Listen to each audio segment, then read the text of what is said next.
Welcome back to Sister Wives Crew, the only channel that digs deeper than Coyote Pass itself and uncovers the secrets the network doesn't want you to see. Today we're pulling back the curtain on a story that's been developing behind the scenes for months. A story of secret meetings, financial desperation, and a calculated betrayal that could completely shatter what little peace remains within the Brown family. What you've seen on television is just a polished version of events, carefully edited and sanitized for viewers.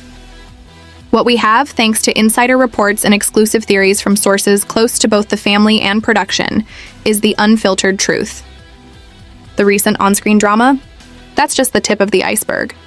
Our story begins with an emergency meeting at Coyote Pass, a gathering Kody Brown was forced to call, not out of reconciliation or family love, but pure panic.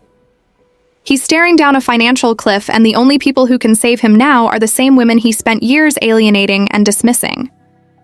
This is Kody Brown's last stand, and it's uglier than anyone could have imagined. If you want access to real insider analysis and exclusive reports that you won't find anywhere else, hit the like button and subscribe. You'll want to stay tuned as this saga continues to unfold. To the public, it looks like Kody has settled into a monogamous life with Robyn, while the other wives have moved on. Christine is happily remarried in Utah. Janelle enjoys her independence with her kids and grandkids, and Mary runs her bed and breakfast while traveling. It appears the family simply fractured and drifted apart. But insiders tell a different story, one filled with financial tension, betrayal, and hidden leverage. The core issue is money. Specifically, the crumbling financial state of Kody and Robyn Brown and the tangled ownership of Coyote Pass, the family's most valuable asset. Sources confirm that by late spring, Kody and Robyn's finances hit a breaking point. Between their massive Flagstaff mortgage and a series of high-interest personal loans, some allegedly taken against future seasons of the show, they're now staring down insolvency. The image of a comfortable life funded by TV fame has collapsed like a house of cards. The trigger for the emergency meeting wasn't a holiday or milestone event. It was a certified letter. A final notice of default on one of those risky loans. It wasn't a warning. It was a promise of legal action that could freeze their assets and put liens on their property. When Kody opened that letter, witnesses say his confidence vanished. The swagger, the bravado, the patriarch act, gone. What replaced it was the panic of a man watching his empire crumble. Kody suddenly realized he has very little power on his own. The deeds to Coyote Pass are complex, shared between the wives. Christine, Janelle, and even Mary all have legal stakes. Kody can't sell, subdivide, or liquidate anything without their consent. For the first time in his life, he's completely dependent on the goodwill of the women he's betrayed. So the summons went out. Not friendly messages, but cold, formal emails from Kody's lawyer to each wife's legal representative. The subject line, urgent discussion regarding Coyote Pass assets. The tone was commanding, not conciliatory. He still tried to play patriarch, even in desperation. The meeting was set on the land itself, symbolic, meant to remind everyone of the dream they once shared. But for the women, Coyote Pass isn't a dream anymore. It's a graveyard for broken promises. They arrived not as ex-wives, but as business partners, ready to negotiate their way out. And they had a plan. Christine and Janelle had been strategizing for weeks, consulting financial advisors, reviewing public records, and preparing a proposal that would put Kody in checkmate. Their demand, a complete buyout. They wanted their money back, adjusted for inflation and appreciation. They presented their case like seasoned executives, backed with records and receipts. Kody, expecting sympathy, was blindsided. Instead of helping him, they gave him an ultimatum. Secure a loan to buy them out within 90 days or face a forced public sale of the entire property. A partition action that would humiliate Kody and cost him everything. Then came Mary's surprising move. Kody thought she'd side with him, but she had her own agenda. Years of being sidelined and ignored had hardened her resolve. She arrived armed not just with numbers, but with leverage, emotional and financial. She became the swing vote, positioning herself as the power broker. Her price wasn't just money, she wanted public recognition, acknowledgement of her role, financial security for her business, and control over her narrative on the show. Kody was trapped. Christine and Janelle cornered him legally. Mary cornered him emotionally. His plan collapsed in front of him. The meeting ended in chaos. Kody storming off, shouting about loyalty and betrayal as dust kicked around his boots. The wives got into their cars and drove away, leaving him alone with Robyn, who reportedly broke down in tears. Not for him, but out of fear. She finally realized her comfortable life was built on a crumbling foundation. The aftermath of this meeting has sent shockwaves through the family and the network. TLC is panicking? A legal war between their stars could ruin the brand.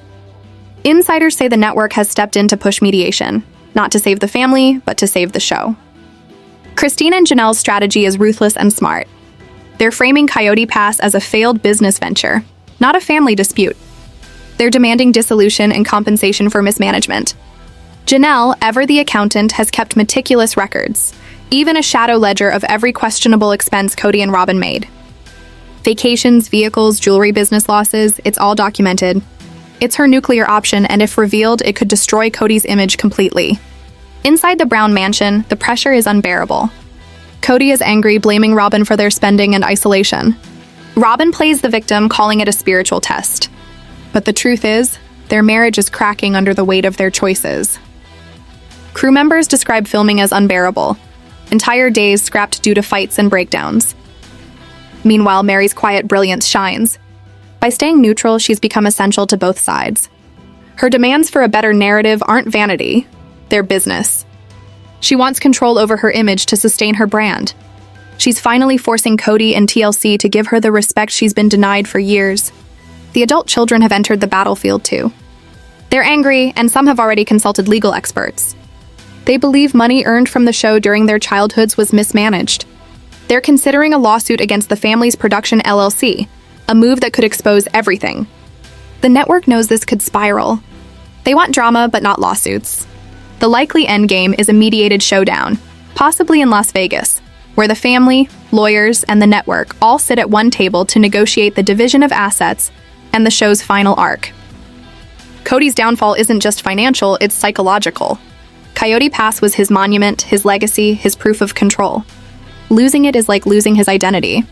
He's spiraling into rage, denial, and paranoia. He's accused the wives of plotting with anti-polygamists. He's trying to guilt them back into submission, but they've outgrown him. One of Kody's most desperate moves was trying to secretly sell a section of Coyote Pass behind their backs. The developer discovered the shared ownership and refused the deal. When the wives found out, any shred of trust was gone. From that moment, the gloves were off. Even Robyn's loyalty is now in question. Sources claim she's consulting her own lawyer, preparing an escape plan. She's quietly trying to protect the assets in her name, ready to secure her own financial safety if Kody collapses. The network, meanwhile, is dangling a lifeline, a bailout loan for Kody, tied to a multi-season contract that gives TLC full creative control. In exchange for saving Coyote Pass, Kody would have to surrender his autonomy and film scenes he's long refused, including confrontations with his exes and children. He'd become an actor in the tragedy of his own making. If he accepts, he loses his freedom. If he refuses, he loses everything. His pride, his home, and his land. The irony is tragic. In his quest for ultimate control, Kody has ended up with none. Now, every player holds power. Christine and Janelle with their legal leverage, Mary with her journals, Robyn with her strategy, and the children with their growing rebellion. Kody stands alone, a patriarch without a kingdom. This isn't just a family drama anymore. It's a high-stakes story about money, pride, and the price of control. The empire is falling and the cameras are rolling. What comes next will be the Brown family's endgame, and every move, every secret, every betrayal will finally come to light.